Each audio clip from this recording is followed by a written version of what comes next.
नमस्कार। तबसरा आज दोपहर तक में एक बार फिर आपका स्वागत है और मैं हूं दर्शपाल गुप्ता और मेरे साथ हैं वरिष्ठ पत्रकार सतीश वर्मा जी। सी जी, आज 31 दिसंबर है और 2021 का आखिरी साल है। कल से नया साल शुरू हो जाएगा। आज हम जो तबसरा करेंगे साल के बीते साल में जो 2021 की जो मेन इवेंट्स हैं जम्मू कश्मीर में, उन पे हम बात करेंगे। तो उस पर जिक्र करते हुए सबसे पहले तो हम यही कहेंगे कि 2021 के ही साल में हमने पीपी न्यूजीलैंड में अपना तबसरा प्रोग्राम को शुरुआत की थी जी, जिसके लोगों ने बहुत सराहना की। उन्होंने बहुत ही हमें प्यार दिया जी, और उसके ऊपर काफ़ी हर चीज़ के लिए हम चर्चा करते रहे बिना जी, किसी भेदभाव के। जी, बिल्कुल, जो चीज़ सामने आती थी उस पर हम बात करते रहे और आपका बिल्कुल, इसमें बहुत बड़ा बिल योगदान रहा है। हम पीपी न्यूज़ लाइन के दर्शकों के लिए बड़े आभारी हैं कि उनका जो फीडबैक मिल रहा है, उससे हमारा इस कार्यक्रम को और बेहतर बनाने के लिए उत्साहवर्धन होता है। जी, दूसरी आतंकवाद की खबर इस साल की है। आतंकवाद में जो हमारी सुरक्षा बल है उन्होंने न्यूट्रलाइज किया है और काफ़ी उसमें कमी आई है। जैसे डीजी पुलिस ने एक प्रेस कॉन्फ्रेंस में आज भी कहा है कि 100 सफल ऑपरेशन किया है उन्होंने और उसमें से 182 जो टेररिस्ट है उनको न्यूट्रलाइज किया, मार दिया गया है और उसमें 44 टॉप टेररिस्ट है, टेररिस्ट उनको ख़त्म किया गया। अब पत्थरबाजी, वो धरने, वो बंद, जो सब कुछ आजकल कश्मीर में नहीं है, इसमें एक बहुत बड़ी कमी है। तो इस पे आप क्या समझते हैं कि इसमें आने वाले जो साल में हम सुरक्षा की दृष्टि में क्या देख सकते हैं? देखिए, तो इसमें कोई दो राय नहीं कि जिस प्रकार पूर्ववर्ती सरकारों के समय पत्थरबाजी और राष्ट्र विरोधी नारे लगाए जाते थे, पाकिस्तान आईएस समर्थक नारे बैनर लेके जुम्मे की नमाज के बाद वो अक्सर सड़कों पे आ जाते थे, मस्जिदों पे खड़े हो जाते थे। वो कम से कम सेना और पुलिस और पैरामिलिट्री फोर्स ने उस पर 100% काबू पाया है। ये उनके लिए बड़ी मुबारकबाद और साधुवाद की बात है। लेकिन जहाँ तक आतंकवाद की बात करें, ये साल टारगेट किलिंग के लिए सुर्खियों में रहा। हाँ, ये बहुत बड़ी बात है। और ऐसे लोग टारगेट किलिंग किए गए जो कि खास तौर से वो कश्मीरी पंडित जो कश्मीर को छोड़ा नहीं, जिन्होंने जिन्होंने कहा नहीं हम अपनी जन्मभूमि को नहीं छोड़ सकते, वो जो केमिस्ट से मशहूर वहाँ के, उनकी भी टारगेट के लिए। केवल वो नहीं, एक सिख समुदाय की प्रिंसिपल थी वहीं कश्मीर की रहने वाली श्रीनगर की, उनको टारगेट किया गया। केवल उतना ही नहीं बल्कि जो प्रवासी मजदूर वहाँ जाके रेडी खोमचा अपना आजीविका चलाते हैं उनको टारगेट किया। ऐसा नहीं कि केवल अल्पसंख्यक, मुस्लिम समुदाय के कई जांबाज अफसर जो राज्य पुलिस के हैं उनको टारगेट किया गया। एएसआई, एसआई, इंस्पेक्टर, उनको मार दिया गया। कहने का मतलब है कि आतंकवाद का कोई मजहब नहीं है। कुछ लोग इसमें फिरका डालने की कोशिश करते हैं कि मुस्लिम समुदाय है, लेकिन मैं उन चीज़ों को खारिज करता हूँ। चूंकि शहादत देने वालों की लंबी फहरिस्त है, जिनकी शहादत जम्मू कश्मीर में इस करीब 3 दशक के आतंकवाद में जारी आतंकवाद में देनी पड़ी है। तो मैं समझता हूँ कि राज्य पुलिस को जो महानिदेशक दिलबाग सिंह और जो उनकी टीम है पूरी, ये मुबारक के हकदार है कि इन्होंने अपने कई जवानों की इनकी कुर्बानियाँ देनी पड़ी टारगेट किलिंग में भी और इनकाउंटर्स में भी।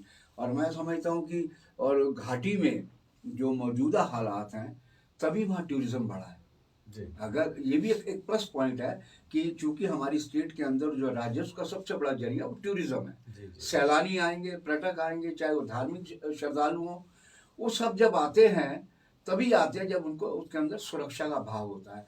तो मैं समझता हूँ कश्मीर के हवाले से अगर पर्टिकुलर बात की जाए तो राज्य पुलिस की भूमिका आतंकवाद को कुचलने में, जिस पर उन्होंने कहा कई नामी कमांडर मारे गए, इसमें कोई दो राय नहीं। लेकिन ये भी बात हमें नहीं भूलनी चाहिए, अभी भी आतंकवाद बिल्कुल बिल्कुल सही तौर पर है और खुद मान रही है पुलिस की कितने आतंकवादी लोकल और कितने बाहर के बैठे हुए हैं। तो हमें देखिए, पाकिस्तान की साजिश लगातार जारी है और हम समझते हैं कि पाकिस्तान की साजिश को लगातार कुचले जाने की जरूरत है। इस पर संतोष करने की बात नहीं है कि इतने टेररिस्ट मार दिए। हाँ, ये एक अच्छी ये बधाई की बात हो सकती है, लेकिन आतंकवाद मैं समझता हूँ जिस तरह पिछले दिनों हमारे सन ऑफ सॉइल जो जनरल रहे एनसीबी, उन्होंने खुद कहा कि 8 से 10 बरस लग सकते हैं। जी जी तो जी ये बड़ा इम्पोर्टेंट बयान है। मैं समझता हूँ कि फिर भी इन तमाम माहौल के अंदर भारतीय सेना, जिस पे हर देशवासी को गौरव गर्व है, CRPF, BSF, Jammu Kashmir police, इन सबको हम पीपी न्यूज़ लाइन की ओर से सैल्यूट करते हैं बिल्कुल कि ये अपनी मातृभूमि की रक्षा के लिए, अमन और शांति के लिए, भाईचारे के लिए अपनी कुर्बानी देने से गुरेज नहीं कर रहे। बिल्कुल सही जी। इसके साथ ही डीजीपी ने ये भी कहा है कि जी। पिछले साल 134 नए जो रिक्रूटमेंट थी टेररिस्टों की वो यहाँ से गई थी, भर्ती जी। हुए थे, जिनमें से 72 जो है 72 मारे गए हैं जी। और 22 पकड़े गए हैं। जी।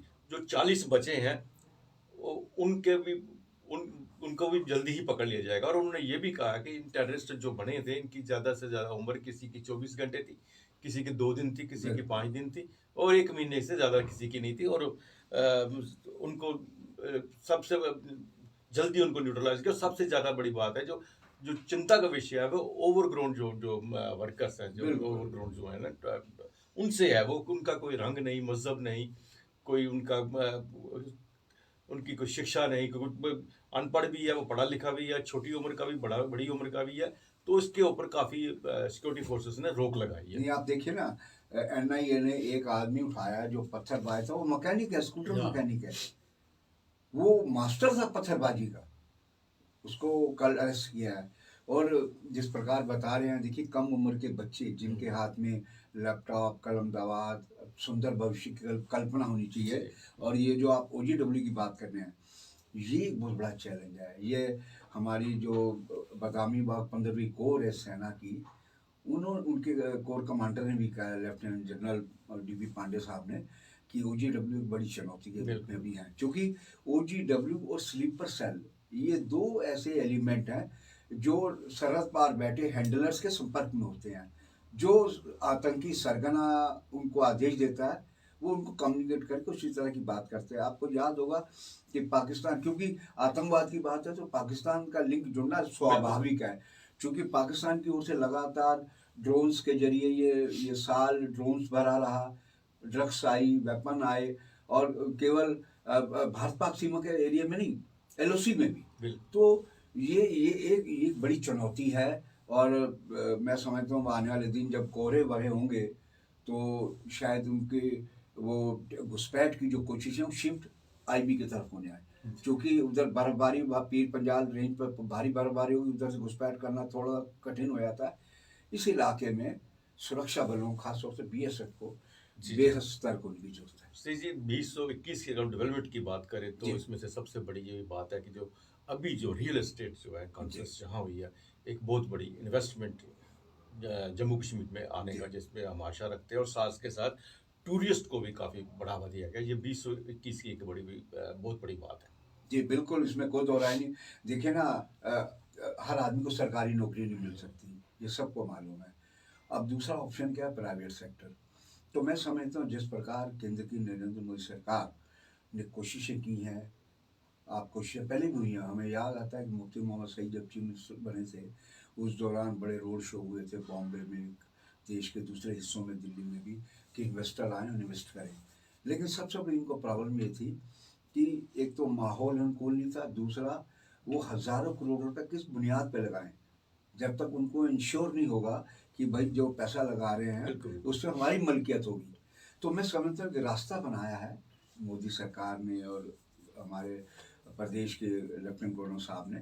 मैं समझता हूँ उस जरिए ये रियल इस्टेट जो समिट हुई है एक दिन की जम्मू में, उसके जरिए अपोलो, हल्दीराम और बड़े बड़े घराने आ रहे हैं जो कि यहाँ पर हॉस्पिटल की सेवा देंगे और दूसरी सेवाएं देंगे। स्वाभाविक है कि यहाँ के अगर हॉस्पिटल बनेगा, यहाँ के डॉक्टरों को भी मौका मिलेगा, मेडिकल स्टाफ के लोगों को मिलेगा, और यहाँ के जो बेरोजगार युवा हैं उनको 100% भले ना हो, लेकिन कम से कम 50-60% भी अगर मौके मिलते हैं तो बेरोजगारी दूर करने के लिए बड़े बिल्कुल। 2021 जो है राजनीतिक उठक बैठक हो रही है। बिल्कुल। यहाँ पे 2021 में एक उपकार अलायंस बना एक, और 2021 में ही बहुत से राजनेता एक पार्टी से दूसरी पार्टी में उछल कूद की होती रही, ताकि आने वाले दिनों में देखो क्या होता है। लेकिन 2021 में ये बहुत बड़ी एक राजनीतिक हल चल रही है। नहीं, बिल्कुल बिल्कुल, कल ही देख लीजिए। हाँ। कल ही एकजुट पार्टी को एक पॉलिटिकल मान्यता मिली है केंद्रीय चुनाव आयोग की ओर से, बड़ी उपलब्धि है।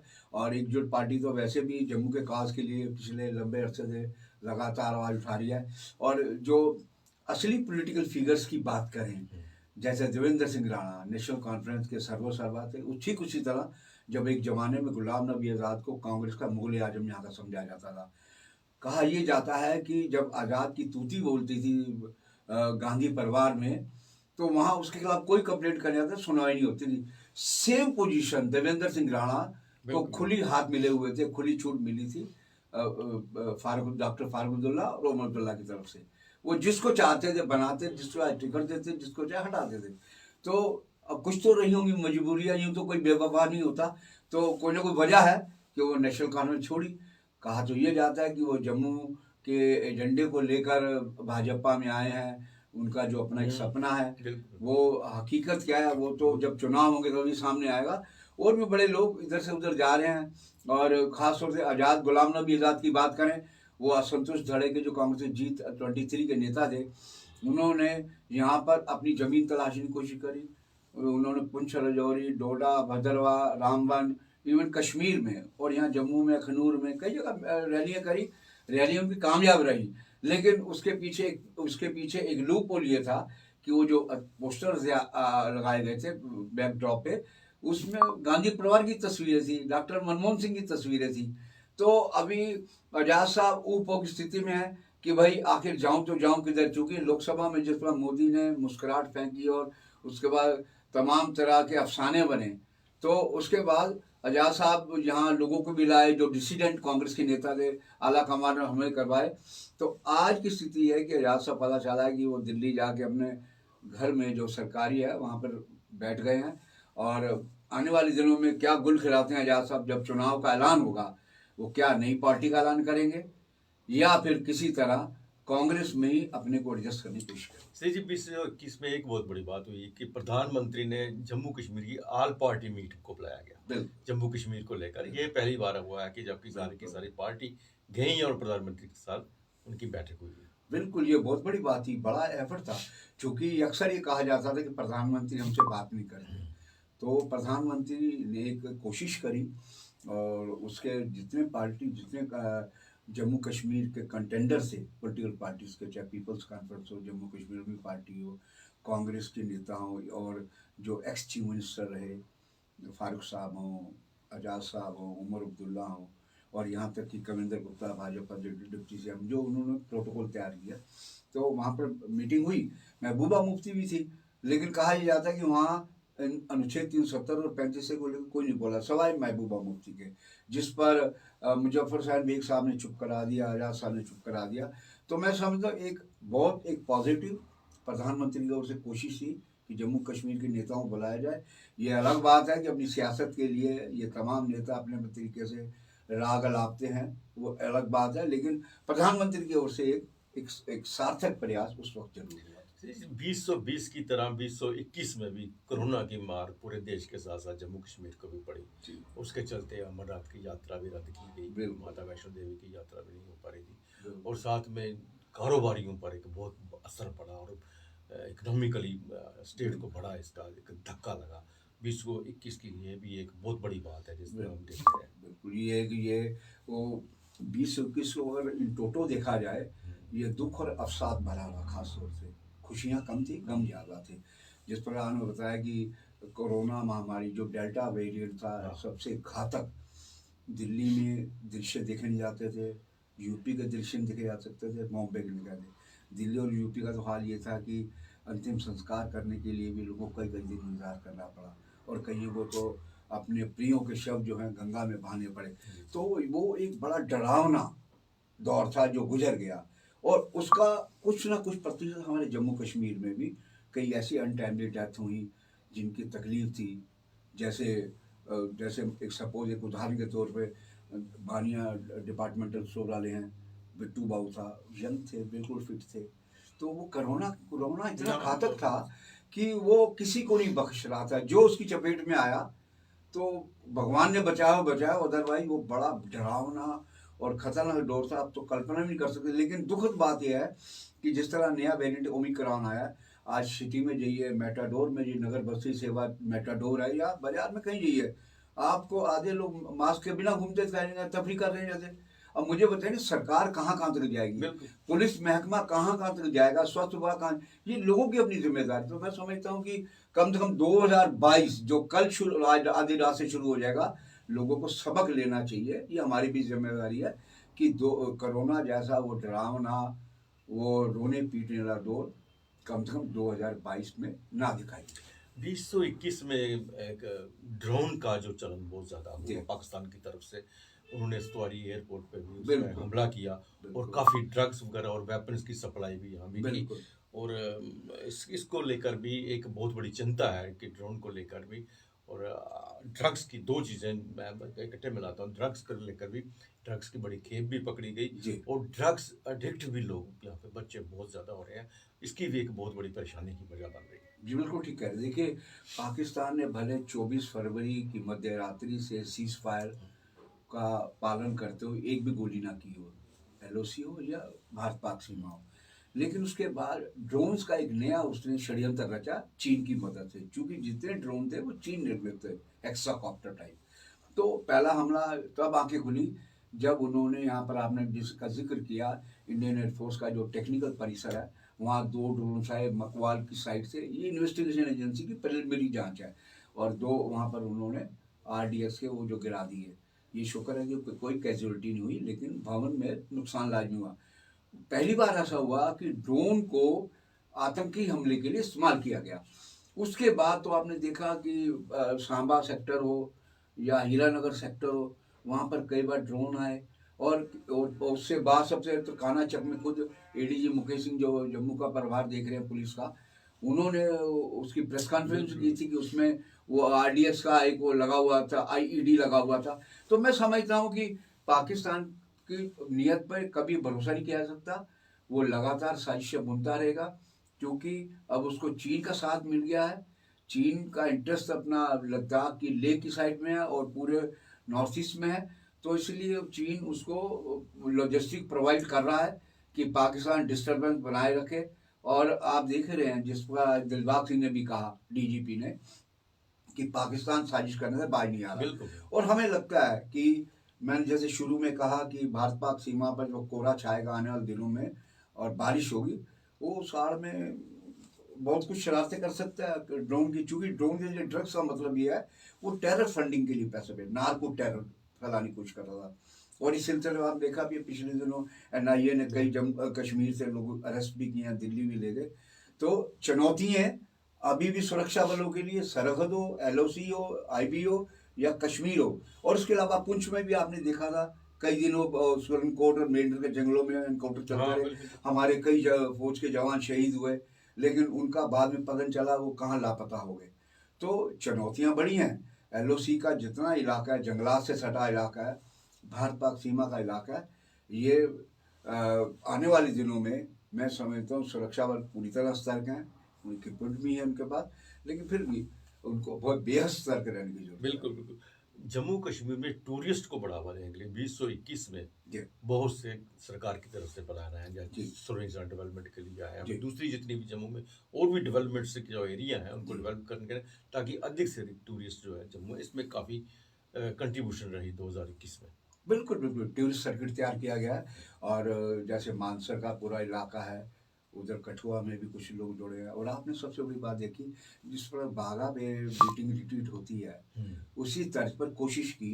ये अलग बात है कि पाकिस्तान अभी तक मान नहीं रहा वो अपनी दिशा में बीटिंग रिट्रीट कर, लेकिन ये टूरिज्म को बढ़ावा देने का बहुत बड़ा जरिया बना इसी हुकूमत की। हालांकि इसकी तैयारी बहुत पहले चल रही थी, मुफ्ती मोहम्मद सईद, गुलाम नबी आज़ाद की हुकूमत का वक्त, लेकिन उसको अमली जामा मौजूदा हुकूमत ने पहनाया।